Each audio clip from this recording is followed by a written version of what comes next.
नमस्कार मैत्रिणींनो, आपल्या आता ट्रेडिशनल जे फॅशन चाललेली आहे ती नऊवारी साडीची खूप चाललेली आहे। परंतु सगळ्या मैत्रिणींची अडचण एकच आहे की नऊवारी साडीला इस्त्री कशी करायची। आणि इस्त्रीवाल्याला जर विचारलं तर तो पण म्हणतो की आम्हाला नऊवारी साडीला इस्त्री करायला येत नाही। तर मी तुम्हाला माझ्याकडे ऑनलाईन मी इस्त्री नऊवारी साडीचं सेल करते। त्याच्यामध्ये 1 वर्षापासून ते फ्री साईजमध्ये माझ्याकडे साडी अवेलेबल असते, त्यामुळे मला खूप साड्यांना इस्त्री करावी लागते। तर मी आज तुम्हाला नऊवारी साडीला इस्त्री कशी करायची हे शिकवणार आहे। तर ही माझी शाही मस्तानी नऊवारी साडी आहे, लहान मुलीची आहे। याच्यावर तुम्हाला मी डेमो देणार आहे। अशीच तुम्ही मोठ्या साडीची पण इस्त्री करू शकता। सगळ्यात पहिला हा जो पदर असतो हा पदर घ्यायचा, ही साडी अशी या बाजूला टाकायची आणि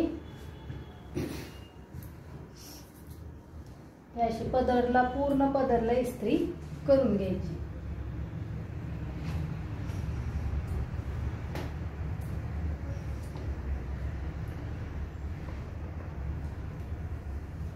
साडीला इस्त्री करणं खूप सोपं आहे, परंतु काहींना जमत नाही आणि ते खूपच अवघड वाटतं। मला पण सुरुवातीला खूप अवघड वाटत होतं, पण आता सवय होऊन मला ती साडीला इस्त्री करायला जमायला लागली आणि खूप छान पद्धतीने साडीला इस्त्री सोपी होऊन जाते। ही अशी इस्त्रीला पूर्ण पदरला इस्त्री करून घ्यायची।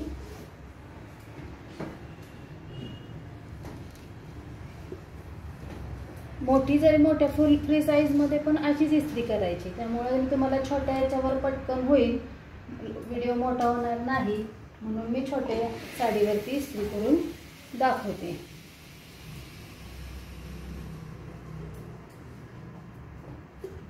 ऑनलाईन मध्ये माझं ॲमेझॉनवर आणि फ्लिपकार्टवर मी सेल करते आणि अशी तुम्ही मला व्हॉट्सॲपला ऑर्डर केली तरी तुम्हाला मिळून जाईल। तुमच्या साडीची जरी शिवून पाहिजे असेल तरी मिळते। हे असे पाय मी इस्त्री करून घेतले, आता पाय अंथरले आणि ही पायाला अशी इस्त्री करून घेतली। त्याच्यानंतर हा दुसरा पाय इस्त्री केला आणि मग ह्या निर्या मग याच्यामध्ये ब्राह्मणी साडी असो कोणती मराठमोळी जरी असली तरी पद्धत हीच आहे इस्त्री करायची। माझ्याकडे शाही मस्तानी अवेलेबल आहे, म्हणून तुम्हाला मी अशी तुम्ही कमेंटमध्ये टाका, मी तुम्हाला मोठ्या साडीची पण इस्त्री करून घडी घालून दाखवते। कारण घडी पण हा एक प्रॉब्लेमच आहे की नऊवारी साडीची घडी सुद्धा करता येत नाही आणि ती गुंडाळल्यागत। कारण मला ऑनलाईनवर माझे जेव्हा रिटर्न कधी एखादं येतं त्यावेळेस मी बघते की ते गुंडाळून गोळा करून पाठवतात आणि त्याला येतच नाही इस्त्री करायला, म्हणून तशी पाठवतात ते।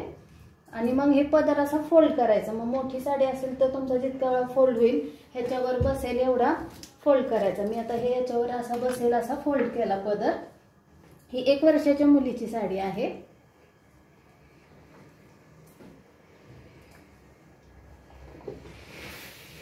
त्याच्यानंतर हे अशी पलटी करायची। पलटी केल्यानंतर हे असं सिंगल ह्याचा 1 वर्षाचा असल्यामुळे सिंगल काष्टा आहे। 3 वर्षाच्या पुढं डबल काष्टा असतो आणि हे असं काष्ट्याला पहिली इस्त्री करून शेप द्यायचा हा असा। त्याच्यानंतर थोडासा काष्टा उचलून इथे असा प्लेट्स असतात, त्या प्लेट्सला नुसतं आपल्याला ते पडलेलाच असतात ऑटोमॅटिक, आपल्याला नुसतं त्याच्यावर असे हलके फिरवायची आणि काष्टा सेफ होतो। मग या पायाला पाठीमागून इस्त्री अशी नुसती करायची, झालं। आणि मग हे मोठी साडी असेल तर 3 टप्पे होतात, असे हे असे आणि हे असे। परंतु ही खूप छोटी साडी असल्यामुळे मी ह्याचे फक्त 2च टप्पे करते। तुम्हाला जर मोठ्या साडीची इस्त्री बघायची असेल तर मला कमेंटमध्ये टाका, मी दाखवेन। मग ही अशी मी डबल फोल्ड केली एकदा आणि मग हे एकदा फोल्ड केली, हे कमरेकडची बाजू मोठ्या साडीचे 4 मध्ये फोल्ड करते, म्हणजे घडी बारकी होती। आणि ही छोटी साडी असल्यामुळे मी 3 घडी करते। एकदा कमरेकडची बाजू फोल्ड केली आणि नंतर ती पायाकडे फोल्ड केली। अशी ही या पद्धतीनं नऊवारी साडीची इस्त्री करून पण झालेली आहे आणि घडी पण झालेली आहे। ठेवायला पण सोपं आणि खूपच सोपी पद्धत आहे, पण येत नाही म्हणून नऊवारी साड्या खूप विस्कटून कपाटामध्ये पडलेल्या असतात। थँक्यू माझा व्हिडिओ बघितल्याबद्दल। वॉचिंग कमेंट करा, लाईक करा आणि माझ्या चॅनलला सबस्क्राईब करा। आणि तुम्हाला जर माझ्याकडनं साडी हवी असेल तर तुमच्या साडीची पण नऊवारी साडी शिवून मिळेल आणि माझ्याकडून तुम्हाला परचेस करायचे असेल तरी मिळेल. मला कमेंट करा, मी तसं हे करेल. हे अशा पद्धतीनं माझ्याकडे खूप लोड असतो. हे 1 वर्षाच्या मुलींच्या साड्या आहेत. तिकडं मोठ्या साड्या शिवून पडलेल्या आहेत, आता त्या इस्त्री करायच्या आहेत. थँक्यू.